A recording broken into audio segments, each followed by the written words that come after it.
Thank you, everyone. I think we'll make a start. So just like to say good evening. Thank you for coming out to everyone here in person and of course, attending online. In a moment, I'll introduce a fantastic speaker for the evening. But before I do, I would just like to acknowledge the Bunurong and Wurrung people as the traditional custodians of the lands on which Wyndham is being built. I pay respect to ancestors and elders who care for country and community today and for future generations. So Dr. Kate is a research fellow at Deakin University in the ARC Centre of Excellence for the Digital Child. Her research focuses on the design, governance and use of digital technologies, with a particular focus on their role in the lives of families and young people. Just a quick note on questions, please. Any questions you have online, obviously in person, you can ask them in person. But if you do have any questions and you're watching online, put them in the Q&A section and we'll get to them at the end. We'll have a Q&A section then. So I'd like to thank Dr. Kate on behalf of Wyndham Libraries and everyone in attendance tonight for sharing her time and her knowledge. Please. Hi everybody. Thank you so much for that lovely introduction. I'm just going to put a little timer there so I know kind of roughly how I'm going for time. It's really lovely to be here with you. Thank you for coming on a very cold night, and hello. I know we have some people joining us online as well. Before I kick off, I just wanted to say that one of the challenges with talking about a topic like screen time is that it can mean so many different kinds of things to different kinds of people, different kinds of families. What kind of screen use is occurring in the home? What are the family's routines and priorities? How does screen use maybe fit with that? How maybe is it not fitting with that? What are the different kinds of opportunities and challenges that might be coming up? There's almost kind of an endless array of possibilities of what screen use might mean. And that's going to be a bit of a repeated theme of the stuff that I'm going to talk through this evening.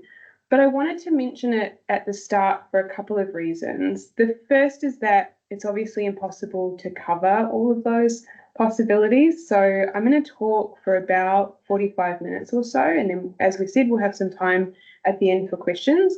I've also got my email address up there. And so if anyone wants to contact me afterwards, if you think about things later or you want more information on something, I'm really happy to chat and be helpful if I can. And related to that, because this is such a kind of broad and complex topic, there are some things that I know lots about. There are other things that I'm not going to know so much about.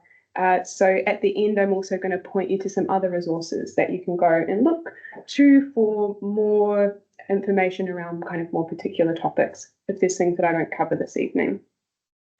Some very quick background on me, just so that you have some context. I'm an academic researcher. I'm interested in the role of technology in our everyday lives, and I'm particularly interested in the challenge of how do we try to live well with technology. I think this is something that lots of us are grappling with in lots of different ways all of the time, and I'm interested in what that looks like for different kinds of people.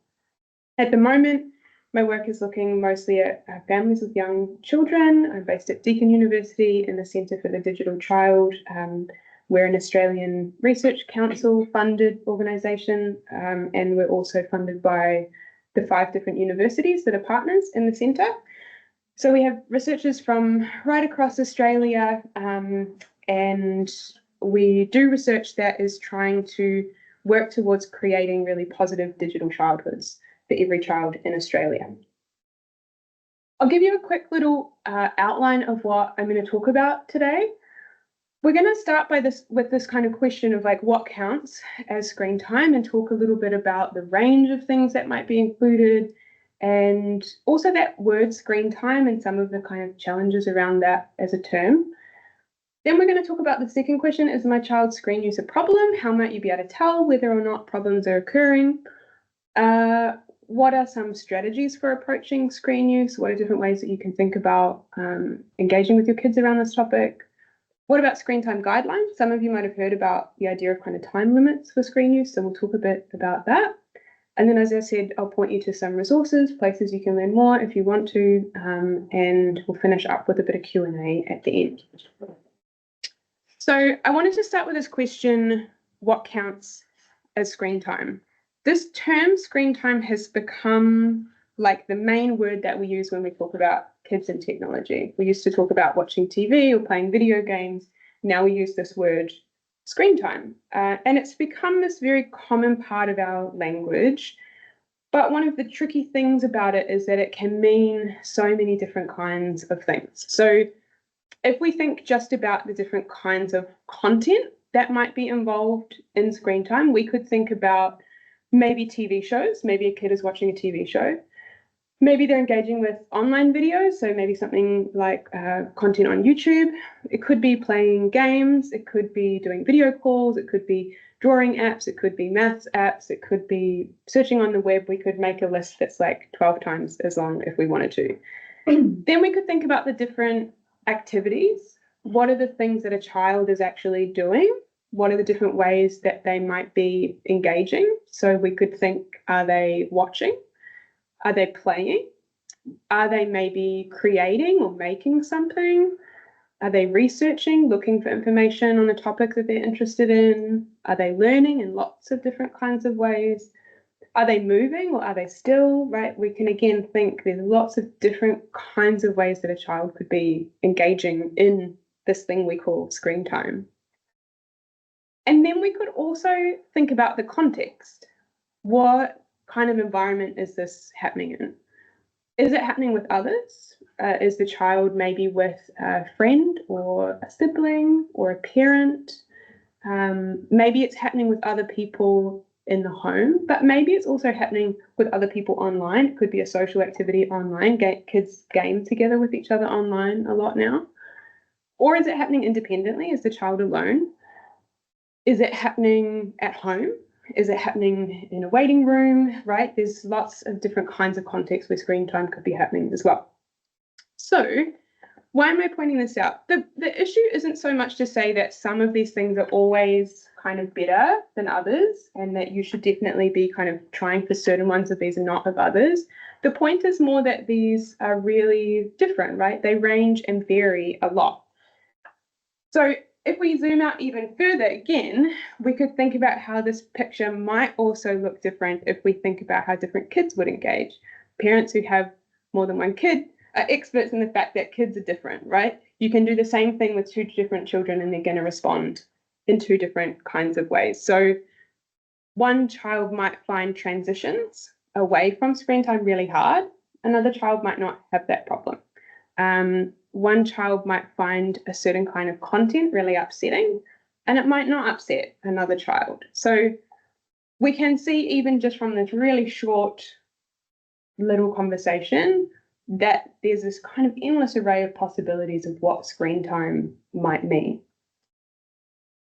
I can also tell you that in my job, I spend a lot of time reading the research around screen time, and researchers also don't agree on what this term screen time means. So when studies say that they've studied screen time, they've studied lots of different kinds of things. Sometimes they're concerned about the screen use that kids do when they're sedentary, when they're sitting still, because they're mostly concerned about physical activity.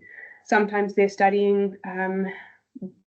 screen use that is happening in the leisure time, or sometimes they care about all of it together. So this idea of how you would define it actually also isn't really clear in a research context either. And now a lot of the best research doesn't use this term screen time because we've come to realize that it's just so vague. It covers too many possibilities for it to really be helpful for us in a research context. So we have a bit of a challenge with this term screen time in that it covers this huge range of different possible activities. But when we use it, it's a bit vague or unclear what it is that we're actually talking about. If I'm talking to you about screen time, what of these different things am I really talking about? One of the other things that's tricky about the term screen time is that it has the word time in it, and it makes us really focus on this question of how long. How long has the child spent with the screen, right?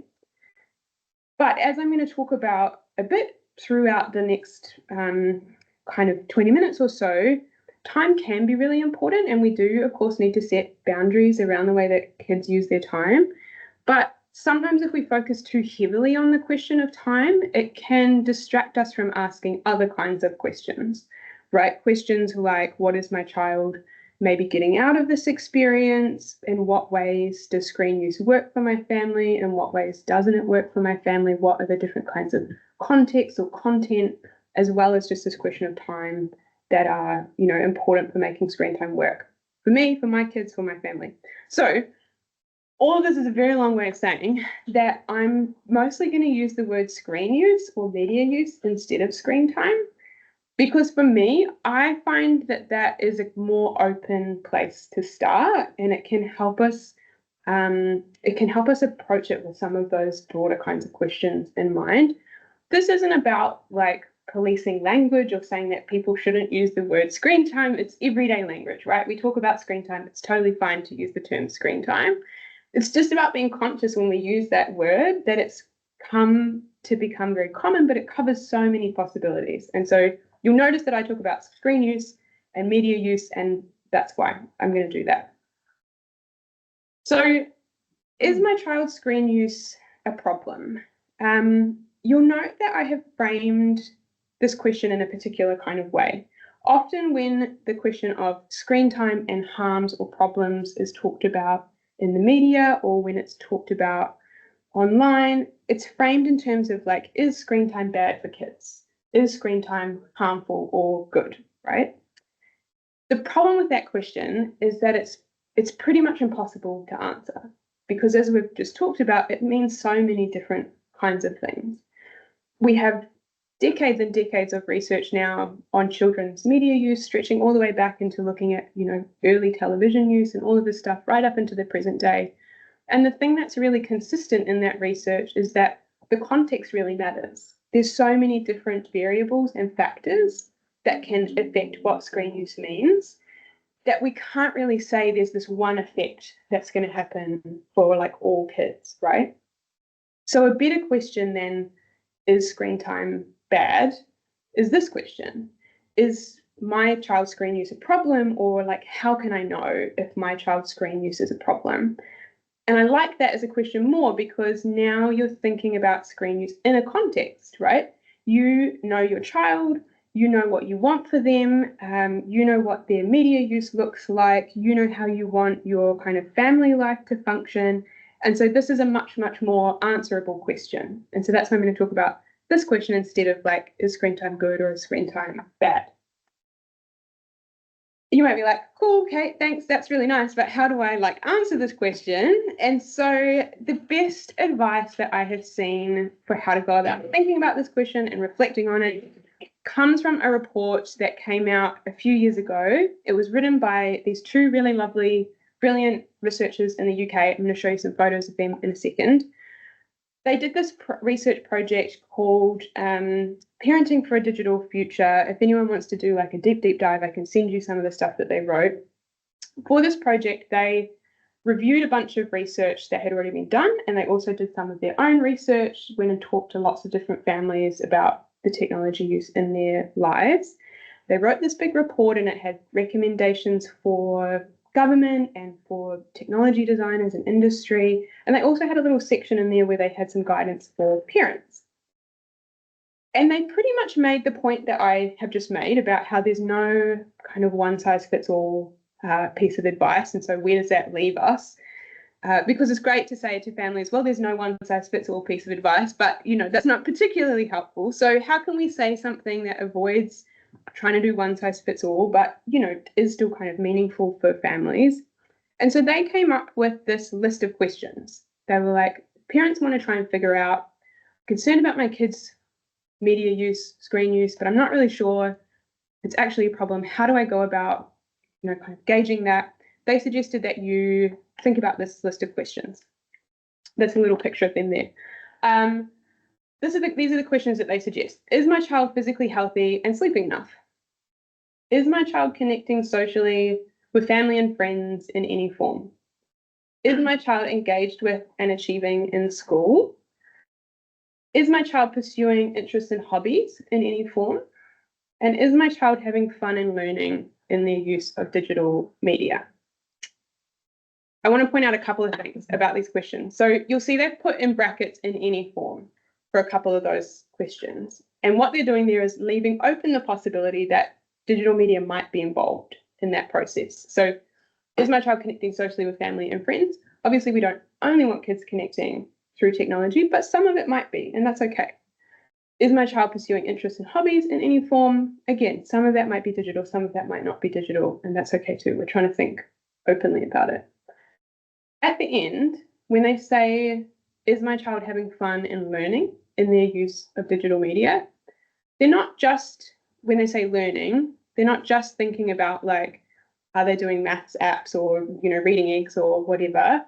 They're also thinking about learning in quite a broad sense. So, is my toddler learning songs that they like to sing? Or is my child exploring their interests when they go and find YouTube content to watch? Or is my child learning how to negotiate and work with their friends when they play games online, right? So just to note that learning, we can think of that in a kind of broader sense, not just necessarily academics. So they suggest that if you ask yourself these questions and the answer to them is more or less yes, most of those things are largely kind of going well for your child, then they suggest that parents can ask themselves, okay, well, are my concerns about digital media use founded? If it's not yet affecting these other kinds of things in my child's life, if everything's pretty much in balance, if it's pretty much going okay, maybe there's not an issue here, maybe at this time, right? If the answer to some of those questions is no, then maybe the next question is, well, is part of the reason for that to do with digital media use? Is part of the reason to do with a kind of imbalance in the technology use that's happening? And then what kind of boundaries and strategies need to be put in place in order to bring things back into a better kind of balance? What I really love about this list of questions is that, unlike a lot of the advice that's out there, this encourages you to start with the child that's in front of you and with what you know about and you see about them. Because this is so much about context, you're really kind of the best person to judge it because you know your kid, you know what they're up to, and you can see what their kind of digital use means for them. And so I love that these questions get you to start from your child as opposed to starting from some other kind of external advice. Another way that we could basically put this would be to say that what you're aiming for is some kind of balance, right? Media use can be really fun. It can be really enriching. It can have lots of great outcomes for kids. But like anything in life, if it becomes excessive, it's taking away too much time from other things that are important, that can become a problem, right? So what are some strategies for approaching screen use? I'm going to talk you through like 4 different principles, and these are all things that kind of come up commonly in the research around this area. They might be strategies or ideas that are helpful if you decide that there is some kind of problem and you want to try to tweak things. But I would suggest that they might also be useful even if you don't feel like there's a problem now, but they could be like a handy way of trying to lay some kind of foundational habits and practices so that if problems crop up later, you've already got this kind of good foundation that you can draw on. So the first one that I have there is co-use and conversation. This is really about like understanding your kids' screen use. And this is something that it seems really basic, but good research consistently kind of points to this as being something that is really important. Maybe you do that by asking them about it, having conversations. What is it? What shows do they like? What games do they like? Why do they like them? What is it that they like about that game that they play? It could also involve joining in, co-use, getting them to show you the game. You sit down next to them, maybe you play it with them, maybe you get them to show you the YouTube channels that they're really into and you watch some of it alongside them. I want to be really clear though that I'm not saying like this is something that you have to do all of the time, that you have to always be like, oh, what are you clicking on now, or like what's happening now? The point is more that if you do this occasionally, it's going to give you a sense of actually what's going on, right? It's kind of coming back to that idea of like, rather than thinking about screen time as this homogenous thing, what actually does their screen time look like? What actually is it that they're doing? There's a bunch of reasons why this is a good idea and it's something that's worth doing. And I'm going to come back to some of them as we keep talking, but a few things that are worth noting off the top. One of the reasons that this is really helpful is because it can help you to answer that last question from the list before, is my child having fun and learning in their digital media use? If you're kind of paying attention and you get a sense of what it is that they're up to, maybe you go, actually, I can see that when they're playing Minecraft with their friends, what they really enjoy about that is that they're hanging out with their mates. And we can't see those friends very often because they live far away. And so actually I can see what it is that they're getting out of that. Or it might be that you say, when they're on Minecraft with their friends, it seems like there's a lot of fighting and maybe some kind of bullying behaviors that I don't love. And I think actually we need to have a conversation about how can we make this, set some boundaries around this so that we can avoid some of the more possible kind of harmful things that are happening. Understanding screen use better, your kids' screen use better, can also make it easier for you to figure out and enact boundaries. What is it that I'm okay with and what is it that I'm not okay with? Maybe some of the YouTube channels that they're into, you're totally fine with. Maybe some of the YouTube channels you don't love. It's a lot easier to make those assessments when you've got a bit more of a detailed understanding of what's kind of happening with their screen use. It might also help you to enact boundaries in ways that would feel more kind of fair to your kids. So let's say, for example, that on Saturday mornings they can play Roblox or Minecraft or whatever game that they're into. And you go to them and you say, okay, 15 minutes, so you've got to get off, you know that you have to stop at midday or whatever. If you have an understanding of the game that they're playing, you could also have a conversation at that point and say, how long until the mission that you're in is going to end, or how long until the next save point where you can save the game. And then you can have that little conversation and they can say, well, it's only going to take me 20 minutes to finish this game. And so you can say, okay, well, you can have till the end of the game, it's 5 minutes, and then they're stopping at a point that feels fair and reasonable, and you're showing that you understand a little bit of what it is that they're engaged with, right? The last thing, and probably the biggest thing that makes this approach of like trying to get into a bit of the detail of what is it that they're kind of doing on screens, maybe the kind of biggest reason that this is a good approach is because it means that you can have some kind of neutral conversations around technology when nothing is a problem, when there's not a problem. And it can make it a really normal thing for you to talk about. And that's really good because then if something does crop up later, they are getting some mean comments from friends online, or they have seen something that has been a bit upsetting, they're going to feel more able to come and have a conversation with you about it, because technology hasn't always been a point of tension or a point of frustration, right? So if you can make some opportunities to have some really neutral conversations, what are you doing? Where are you up to in the game? What's happening in the game? What is it that you like about this show? Then you've started to lay that foundation of like, this is a thing that we can talk about. We can talk about technology, and that's okay. It can be a normal part of our kind of conversations. The second thing that I have here is clear and consistent boundaries. So because we're so used to hearing people talk about screen time just in terms of like limits or it's a thing to avoid, sometimes when someone talks about it in the way that I'm talking about it today, it can sound a bit like the message is like, oh, it's a free-for-all, like let the kids do what they want, right? So I want to be really clear that that's not what I'm saying. I'm not saying like, just let them go at it, it's totally fine. Remember, we're looking for some kind of balance, and most kids are unlikely to find that sweet spot on their own. So there's going to have to be some kind of conversation around boundaries. There's going to have to be some kind of boundary setting and maintenance happening. I've got clear and consistent there because generally in my conversations with parents and in the research that I've read around this, the thing that produces the least tension around those boundaries is if everyone knows in advance kind of what they are. If everyone knows and understands what the expectations are and what the routines are, it tends to lead to less tension around those boundaries and routines, especially the more that they become a kind of everyday and expected part of life. So what boundaries should you set? Well, again, it's a case of finding routines that are going to work for your child and for your family. It's going to depend how you answered those questions before.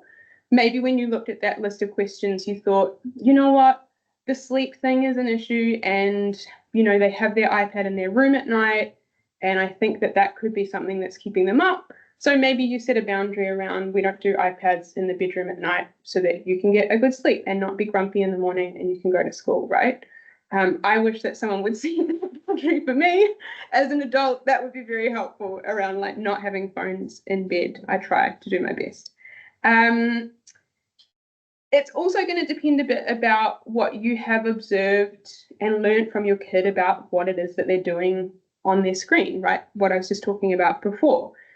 You know, once you have had the chance to kind of see what they're doing and engage with it, you might realize that actually they are seeing advertising in that game that they're playing, and you don't really love that advertising. And so maybe that's a game that actually we're not going to play.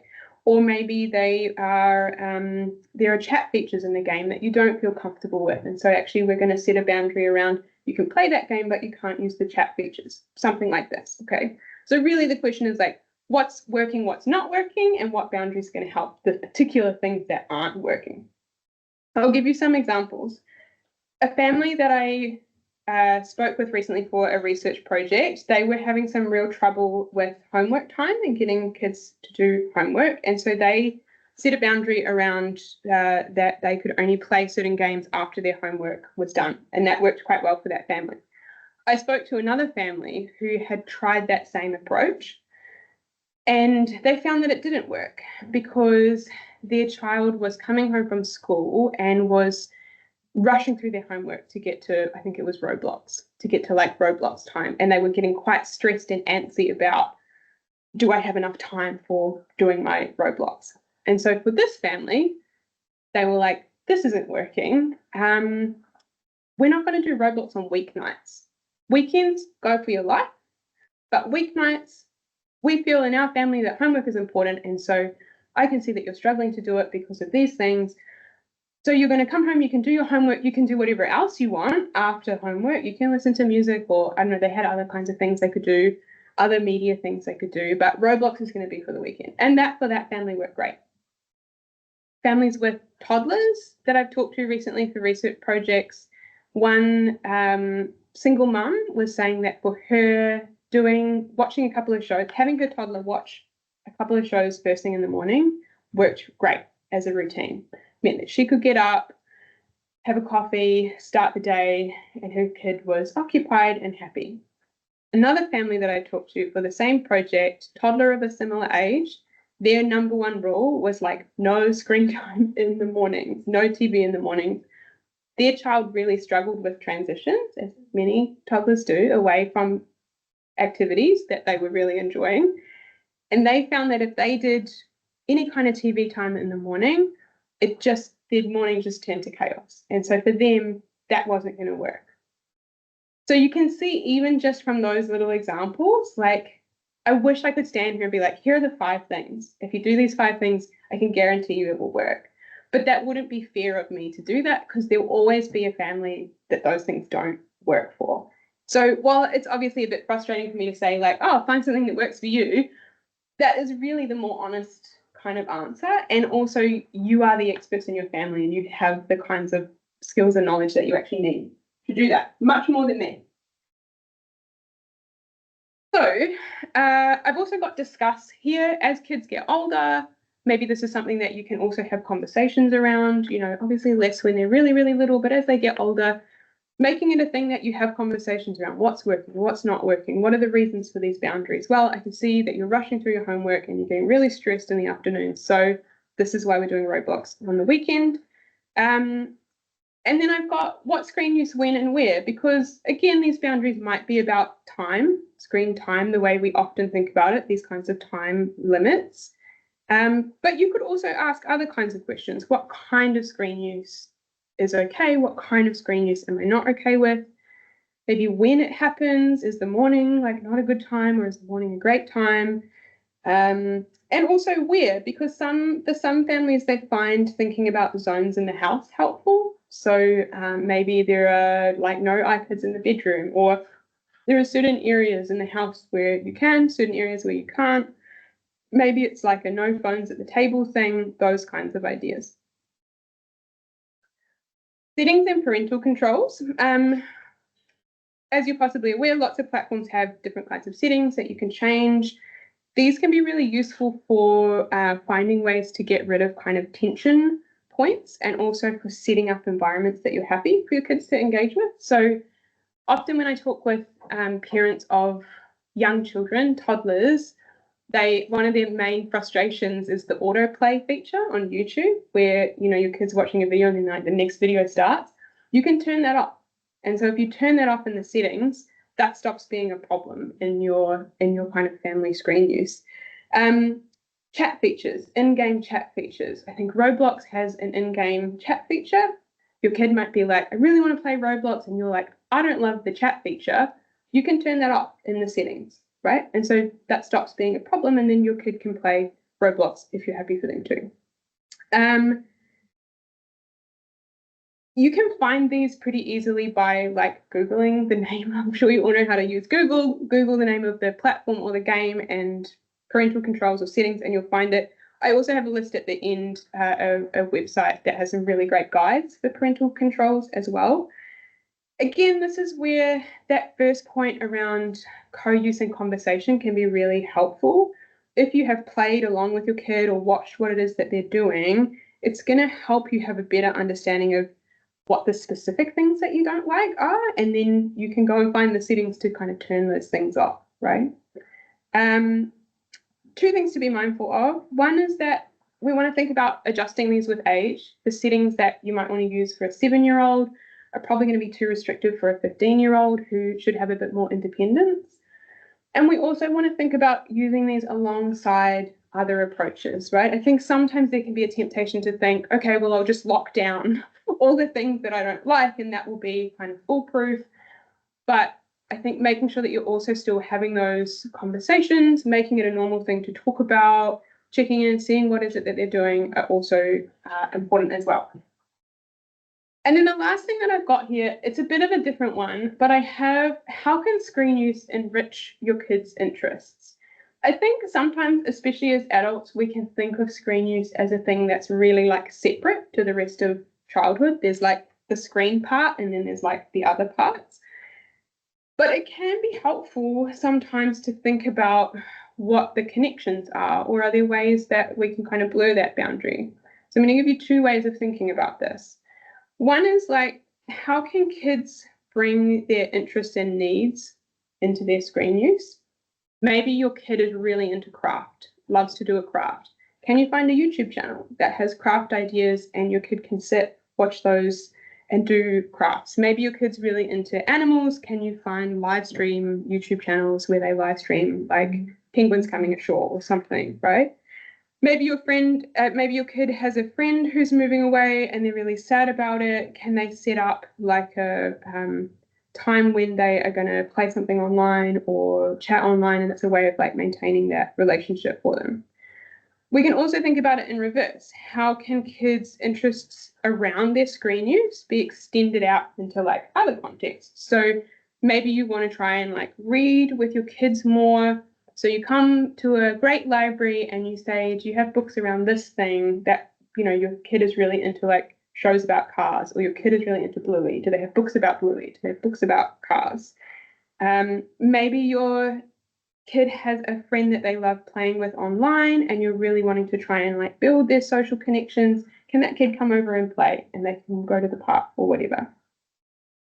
I've kind of framed this as like opportunities that you can look for as an adult, but I would also say this is something that kids are really good at and they tend to do already themselves. I have a lot of colleagues in the centre who are early childhood education researchers, and a lot of their work looks at the ways that kids play around technology and away from technology, and they find a lot of this kind of interweaving, that kids bring their interests to their screen use, and then they use their screen use also to fuel their play kind of away from screen context too. And so I think that's something to just kind of keep in mind and look out for opportunities around. Okay, I've got one more section and then we'll talk about some resources, and then we can do some Q&A. So what about screen time guidelines? Often parents have heard about the idea of kind of recommended time limits for kids' screen use. Some of the research that I've been doing and some other colleagues at the centre has been looking at where those guidelines came from, what they were originally about, and how they have kind of evolved over time. And so I want to give you a little bit of that backstory really quickly, so that if you have heard of these guidelines or you hear about them in the future, you've got a bit of context around what it is that they were kind of intended for and some ideas about how to approach them. So these screen time guidelines came from the American Academy of Pediatrics in the kind of late 90s. They started. They've since become quite common internationally. So Australia has some federal guidelines around this, Australian federal guidelines, which are very closely modelled on the American Academy of Pediatrics. These guidelines mostly take two forms, broadly speaking. So the first is often they'll say something about not recommending screen use for children under X. And I've put X there because it varies depending on what guideline you look at. The American Academy of Pediatrics now has 18 months, and they say that doesn't include video calling. The Australian government ones, I think, say 2 years, and I don't think they say anything about exceptions for video calling. The kind of original logic for these guidelines wasn't that they wanted to prohibit it because it was harmful for children under that age. I think that's often how this gets talked about, but actually it came from a lack of evidence about benefits. So what they were concerned about was that they didn't want pediatricians saying to people, this is a great thing that's going to do heaps for your child. If you think about what was happening in like around this period, early 2000s, there was a bit of a baby Einstein, baby Mozart DVDs are going to make your child a genius kind of a craze going on. And so part of what they were trying to point to here was like, we don't want to, there's no evidence of benefits, and there's a lot of claims being made about benefit. And so we can't recommend this as something that is going to be really beneficial for your child. Of course, as I was saying before, that doesn't mean that like, okay, well, it's a free-for-all. We're aiming for kind of balance here, right? But it doesn't come from specific evidence of harm, which I think is how that guideline is often talked about. For older children, generally the rule is something like, or the guideline is something like 2 hours a day for children older than X. And again, I put X because it varies depending on what kind of guideline that you look at.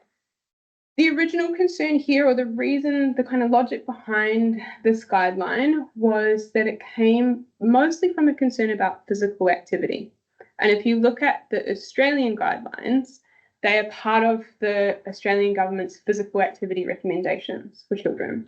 So their concern here really was that watching TV was taking away time from children being physically active.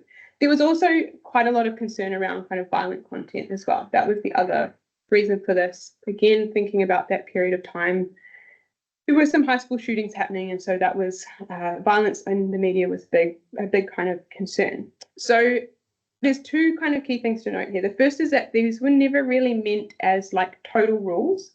If you read the originals, they all have these footnotes in them saying, like, you know, it might vary depending on the family. There should be room for some variation here. These aren't like, blanket rules for everybody.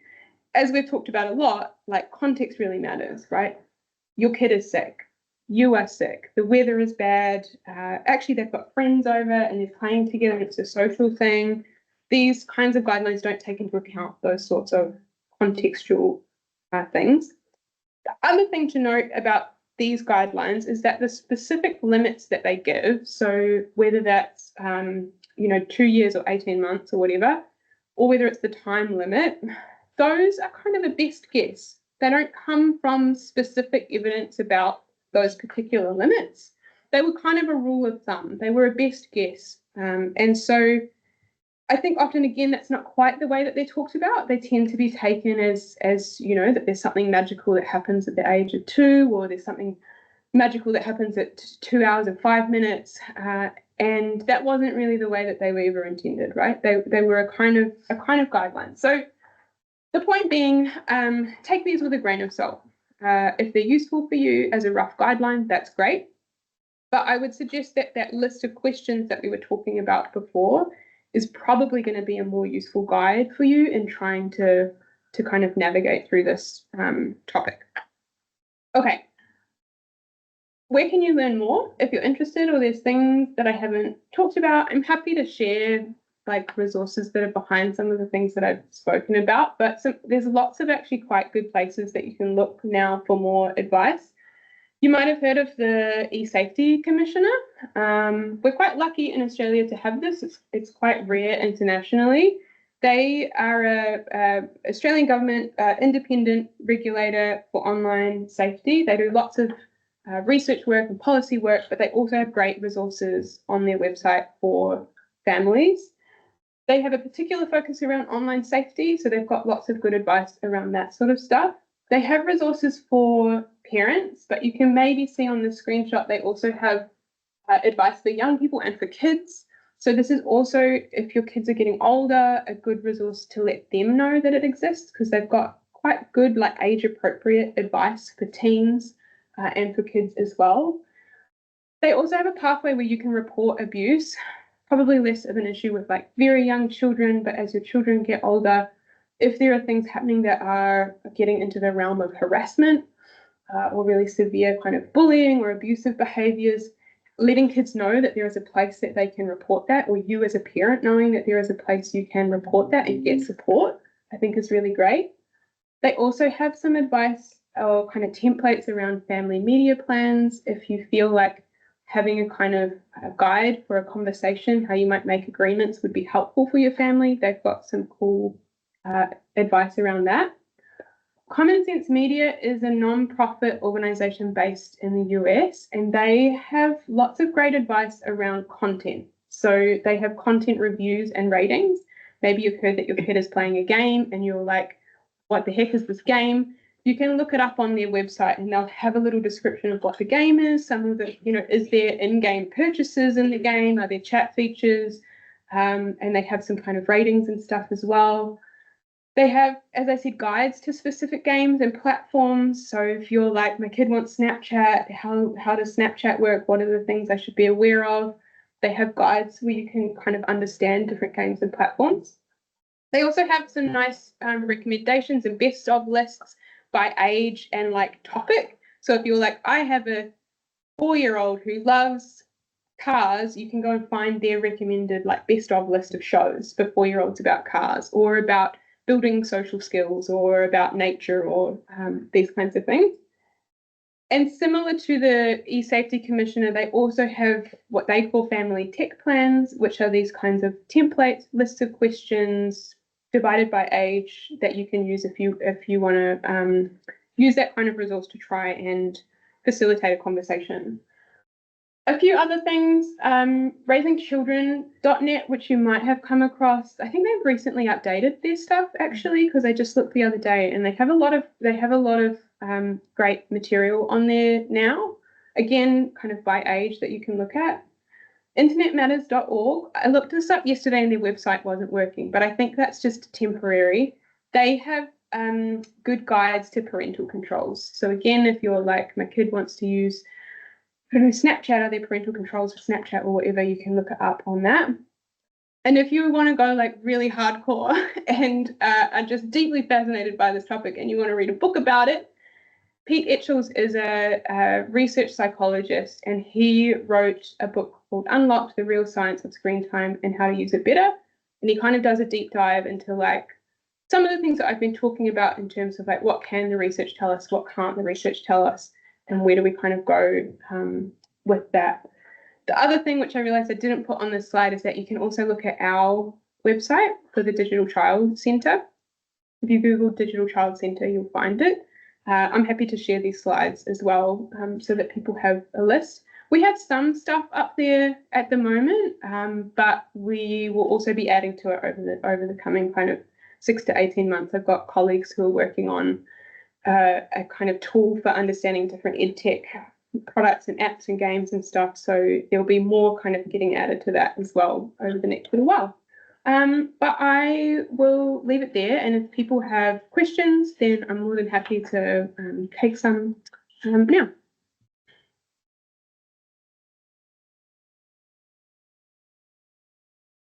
Okay, so just before we'll give the anyone online that's wanting to ask a question a chance to, but you have someone from the audience? Yes. Hi. Thank you for this. This is really, really helpful and kind of probably removes the idea that screen time is so horrible, which is what we often hear in pop culture. Yeah. I'm interested to hear your thoughts because I have twins under 2 and a 5-year-old, and obviously the approach for them is quite different. Mhm. For the younger children, there's a lot of concern that we hear about speech delays being linked to screen time. Just wanted to hear what your views are about that. Are there actually specific guidelines about that, or is it also very contextual and subjective? Yeah. So this is something that comes up, as you said, a lot around particularly really little kids and screen time. I know a couple of years ago, maybe last year, there was some research in the media conference that was particularly around speech and screen time. Something that I, particularly when I think about that research that got a lot of media use, they were basically saying that the more time, for every 10 minutes that your child has screen time, they miss out on X number of words spoken by a parent. And we want to have lots of words spoken by a parent because that's the best way for kids to learn language, right? The way that research was framed in the media was like, for every minute that your child has, their speech is going to suffer, right? But if we step back a little bit and think about it, we have to think about this question of like thresholds of harm, right? So if your child has adults, other kids around them, they hear speech a lot, how much speech would they have to be missing out on for there to be some kind of harm occurring, right? And that wasn't really part of the conversation. The assumption was like any lost speech equals bad, right? Any screen time equals like words not said to a child, and that's going to be like a bad outcome. So I think the way that I would think about that is in terms of, again, this kind of question of balance, right? If you know that your child is exposed to a lot of words said, they have people in their lives who are talking with them, they have they see conversation, they're around conversation, then I think the threshold for harm is probably not a question that you have to worry about, right? One of the things that's quite common in the research in this space is that it tends to engage with extremes and less so with like everyday regular family life. So there would be an extreme where at which point a kid is missing so much talk that it is going to have some impact for their language. But that would be quite an extreme. They would have to be missing a lot of talk. And I would say in that situation, it's probably not the screen use that's the issue. There's probably some other things happening in that family that need to be like addressed or tackled or supported, right? So I think in most families, the threshold for harm would be so removed that it's probably not something that you need to worry about. But again, that's why I kind of come back to like, you're actually the best judge of this, because you know your child, you know what they get up to in the day, you know what kind of conversation they're exposed to, what kind of talk they're exposed to. And so I think that's something that parents could make probably a call on themselves. Yeah. Does that kind of address the question? Yeah, thank you. Do we have any other questions from the live audience? Please. Thank you for this session, and it really helps. I'll tell you my personal. I have a 15-month-old daughter, so I'm really strict about this screen time and all. So the only time she watches the screen is either a video call, it's just 10 to 15 minutes a day, or if we have shoot any video of her, so she loves watching her own videos and photos. That's it.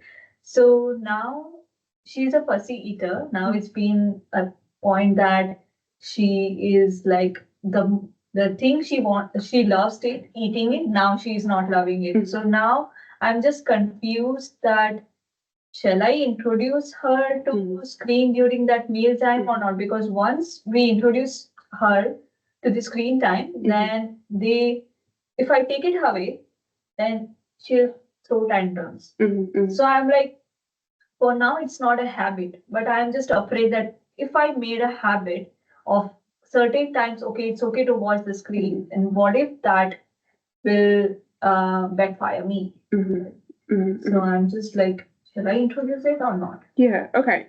So there's two kind of things, two parts to that question, right? One is like screen time during meals, and like, is that okay? And then one is like, if we start doing something and then I want to wind it back later, and that's really hard, like, have I created a kind of problem for myself, right?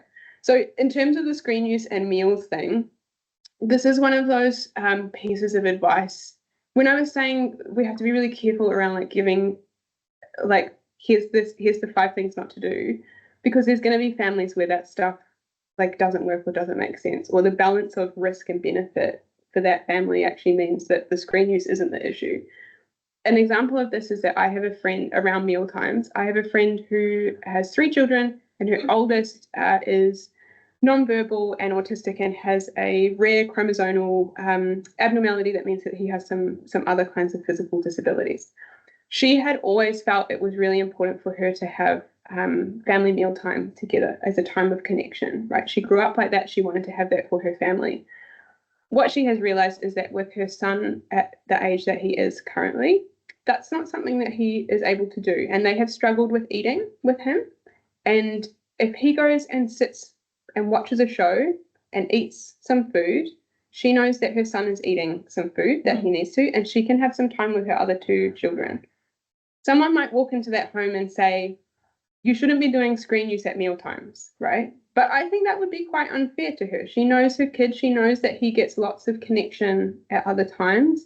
She knows that for him, actually having him eat something is really important. And so in the context of all of the factors in their life, she's made the decision that actually this is going to work for us for now, right? Sometimes, mostly when that advice is given around like not having screen use at meal times, there's 2 things that's underpinning that advice. One is a concern about family connection. Is technology getting in the way of family relationships?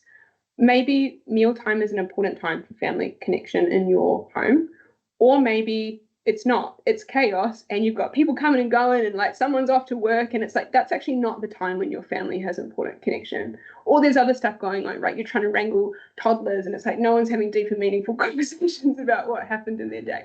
So again, this is a question for you, right? Like is that getting in the way meaningfully of like family connection, or are there other contexts where we can do that? The other reason that often there's advice around avoiding screen use at mealtime is because of concern about like snacking. If we're watching TV, we can down a bag of chips way easier than if we're just sitting on the couch staring at the wall, right? And so again, this is a question that you can ask yourself, like, is there a concern here around like mindless kind of food consumption, high calorie foods, etc.?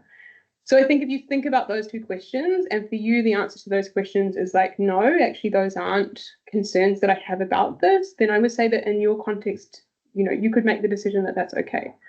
The kind of setting up something that's going to be tricky down the road later, I mean, that's veering into like parenting advice context, which is outside of my particular area of expertise. And one of the problems in this topic is that people are very happy to go outside of their lane. So I'm not going to give you advice about like, how do you manage that transition later?